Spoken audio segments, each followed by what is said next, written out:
നമസ്കാരം. സൂര്യദീപം അസ്ട്രോളജിയിലേക്ക് എല്ലാവർക്കും സ്വാഗതം. നമ്മൾ ഇന്ന് ഇവിടെ സംസാരിക്കുന്ന വിഷയം ചോതി നക്ഷത്രത്തെ കുറിച്ചാണ്. ചോതി നക്ഷത്രക്കാരുടെ 2026 വർഷത്തെ ഫെബ്രുവരി 14 തീയതി മുതൽ 28 തീയതി വരെ ഇവർക്കുണ്ടാകുന്ന മാറ്റങ്ങളും ഇവരെന്തൊക്കെ കാര്യങ്ങൾ പ്രതീക്ഷിക്കാവുന്നും ഇവരെന്തൊക്കെ കാര്യങ്ങൾ ചെയ്തു കഴിഞ്ഞാൽ ഭാവിയിലേക്ക് വളരെ നന്നായിരിക്കുമെന്നുമുള്ള കാര്യങ്ങളാണ് നമ്മളിവിടെ പറയുന്നത്. അപ്പോൾ ഫലത്തിലേക്ക് കടക്കുന്നതിന് മുമ്പ് നമ്മളുടെ ചാനൽ ഇതുവരെ സബ്സ്ക്രൈബ് ചെയ്തിട്ടില്ല എങ്കിൽ സബ്സ്ക്രൈബ് ചെയ്യുക. കൂടാതെ വീഡിയോകൾക്ക് ലൈക്ക് ചെയ്യാൻ മറക്കരുത്. അതോടൊപ്പം തന്നെ നമ്മളുടെ പൂജയിലുള്ള പ്രാർത്ഥനയിൽ നിങ്ങൾ ഉൾപ്പെടുത്തണമെന്നുണ്ടെങ്കിൽ പേര്, നക്ഷത്രം, ജന്മവർഷം, തീയതി എന്നിവ കമന്റ് ബോക്സിൽ രേഖപ്പെടുത്തുക. തീർച്ചയായിട്ടും പ്രാർത്ഥനയിൽ ഉൾപ്പെടുത്തുന്നതായിരിക്കും. ഈ ചോതി നക്ഷത്രക്കാർക്ക് പ്രതീക്ഷകളൊക്കെ നിറവേറുന്ന ഒരു കാലഘട്ടമാണ് ഈ വരാൻ പോകുന്നത്. ഈ 14 ദിവസം എന്ന് പറയുന്നത് വളരെയേറെ പ്രതീക്ഷകളൊക്കെ നിങ്ങൾക്ക് വെച്ചു പുലർത്താവുന്ന ഒരു സമയമാണ്. പ്രതീക്ഷകളെല്ലാം തന്നെ നിറവേറുന്ന ഒരു സമയമാണ്. നിങ്ങൾ മുൻപ് പ്രവർത്തിച്ചു വെച്ചിരുന്ന പല പ്രവൃത്തികളുടെയും ഫലം ലഭിക്കുന്ന ഒരു സമയമാണ് ഈ 14 ദിവസം എന്ന് പറയുന്നത്. പ്രണയ സാബല്യമൊക്കെ ഉണ്ടാകുന്ന ഒരു സമയമാണ്. വിവാഹ കാര്യത്തിലൊക്കെ ഒരു തീരുമാനമാകുന്നതാണ്. ദാമ്പത്യ സുഖമൊക്കെ ലഭിക്കുന്ന ഒരു സമയമാണ്. ഒരുപാട് കാലമായിട്ട് പിരിഞ്ഞിരുന്ന ദമ്പതിമാരൊക്കെ ഒന്നു ചേരുന്ന ഒരു സമയം കൂടിയാണ്.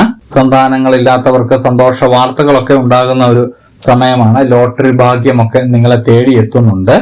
നറുക്കെടുപ്പുകളിലൊക്കെ വിജയമാണ് കാണുന്നത്.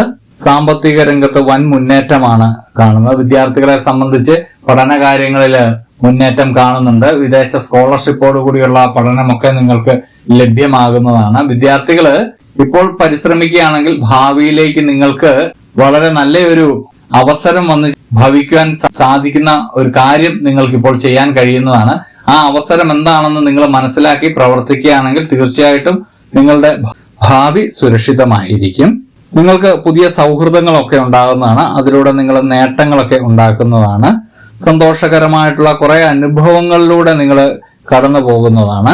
ഏറ്റെടുത്ത ദൗത്യങ്ങളൊക്കെ വിജയകരമായിട്ട് നിങ്ങൾക്ക് പൂർത്തീകരിക്കാൻ സാധിക്കുന്നതാണ്. ഒരുപാട് കാര്യങ്ങളൊക്കെ നിങ്ങളിലേക്ക് വരുന്നുണ്ട്. അതെല്ലാം ഒരു ചഞ്ചലാട്ടമില്ലാതെ നിങ്ങളുടെ മനസ്സിൽ നിങ്ങൾ ദുർബലമായിട്ട് നിങ്ങൾ ചിന്തിക്കാറുണ്ട്, ഇത് പരാജയപ്പെടുമോ വിജയിക്കുമോ എന്നുള്ളത്.